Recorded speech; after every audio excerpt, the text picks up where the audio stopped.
Om Namah Shivaya, buenos días. Comenzamos leyendo Ramana Maharshi y la senda del conocimiento de sí mismo. Capítulo 6, Arunachala, parte 4. No fue solamente a la inquieta mente del intelectual que la gracia del Bhagavan llevó la paz, sino también a aquel dolorido corazón.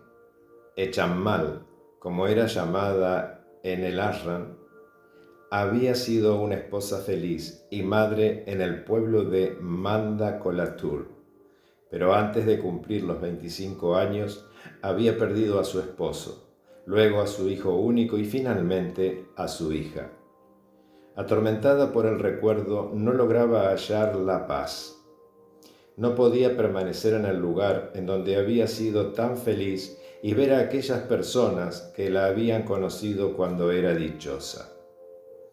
En la confianza de poder olvidar, se fue a Grokranam, en el estado de Bombay, para servir allí a los hombres santos, pero regresó con el corazón tan dolorido como cuando se fue.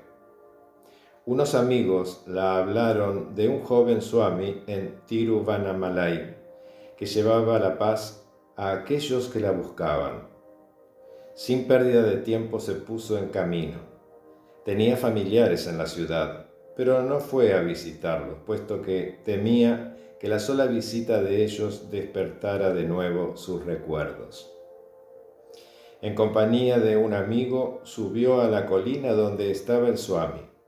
Se presentó en silencio a él, sin hablarle de sus penas. No tenía necesidad de hacerlo. La compasión que brillaba en sus ojos la curó. Durante una hora estuvo frente a él, sin pronunciar una sola palabra, y luego se volvió y bajó la colina con paso ágil, liberada de todos sus sufrimientos.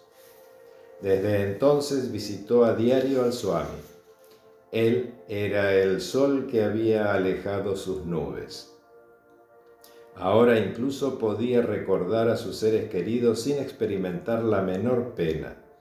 Pasó el resto de su vida en Tiruvannamalai. Compró una pequeña casa. Su padre le había dejado algún dinero y sus hermanos la ayudaron, y muchos de los devotos disfrutaban de su hospitalidad. Cada día preparaba la comida para Sri Bhagavan, es decir, para todo el ashram, puesto que él no aceptaba nada que no fuera compartido en partes iguales por todos ellos.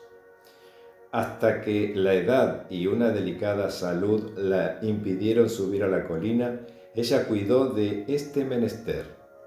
Cuando fue aumentando el número de los devotos, su contribución representaba ya una parte mínima, pero Sri Bhagavan jamás ingería un alimento hasta que ella se lo ofreciera con el fin de no defraudarla.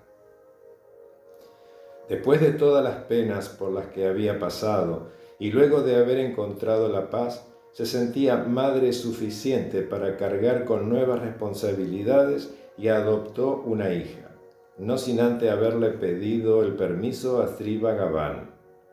Cuando llegó el momento, dispuso su boda y tuvo un nieto al que impuso el nombre de Ramana.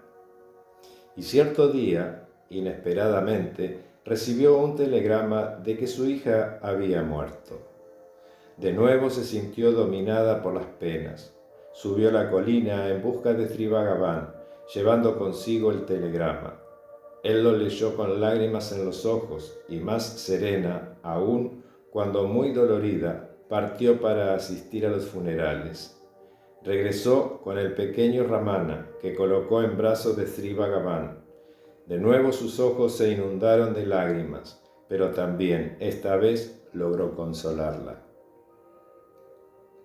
Echammal solía usar la concentración yoga en la que había sido iniciada por un gurú de la India del Norte.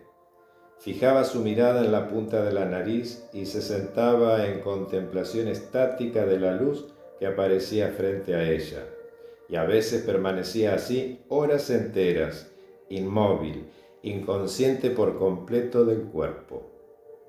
Sri Bhagavan fue informado de ello, pero no hizo ningún comentario. Finalmente, ella misma se lo dijo, y él la invitó a no continuar esa práctica. Estas luces que ves fuera de ti no son tu objetivo real. Lo que debes pretender es realizar tu yo y nada más. Desde aquel momento, abandonó sus antiguas prácticas y puso toda su confianza única y exclusivamente en Sri Bhagavan. Cierta vez, un sastri del norte de la India hablaba con Sri Bhagavan en la cueva de Virupaksha, cuando llegó Echammal con alimentos.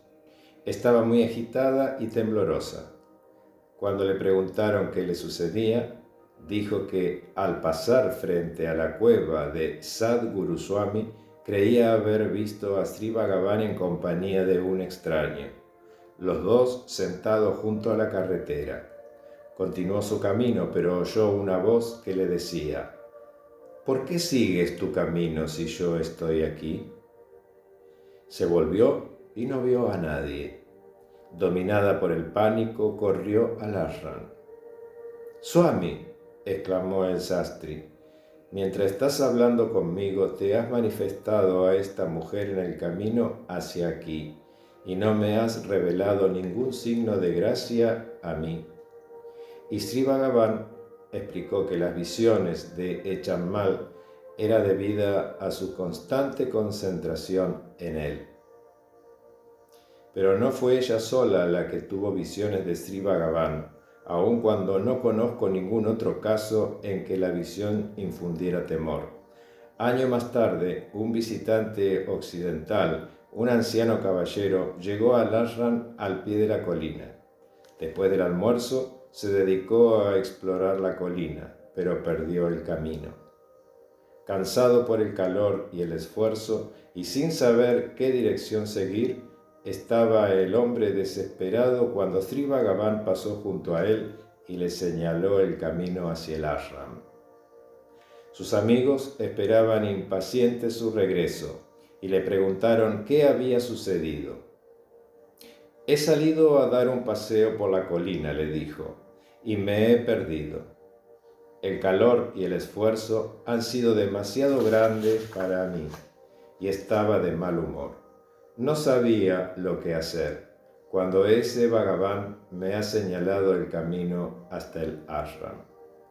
Y quedaron altamente sorprendidos, puesto que Bhagavan no había abandonado la sala. Rudra Raj Pandey, principal del Sri Chandra College en Kathmandú, Nepal, fue con un amigo a orar en el gran templo antes de abandonar Tiruvannamalai. Las puertas del templo interior estaban abiertas y nuestro guía nos condujo al santuario, que estaba muy oscuro. Una pequeña lámpara de aceite lucía a unas pocas yardas de nosotros. La joven voz de mi compañero gritó: «¡Arunachala!». Toda mi atención quedó centrada en la imagen Olingam, que simboliza al Señor Supremo Eterno e Inmanifestado en el Sanctum Sanctorum. Pero, aún cuando parezca extraño, en lugar del Lingam vi la imagen de Maharishi Bhagavan Sri Ramana sonriente, sus brillantes ojos fijos en mí. Y lo que es más extraño aún, no era un Maharishi el que yo veía, ni tampoco dos o tres. En centenares veía la misma sonrisa, aquellos brillantes ojos, los veía en todos los puntos en donde fijara mi mirada, en el Sanctum Sanctorum. Mis ojos no veían todo el cuerpo del Maharishi, sino solamente su rostro sonriente, desde la barbilla hacia arriba.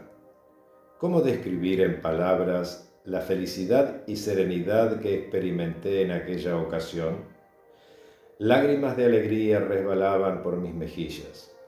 Fui al templo para ver al Señor Arunachala y encontré al Señor vivo tal como Él graciosamente se me reveló. Jamás olvidaré aquella profunda experiencia que tuve en el antiguo templo. Om Namah Shivaya.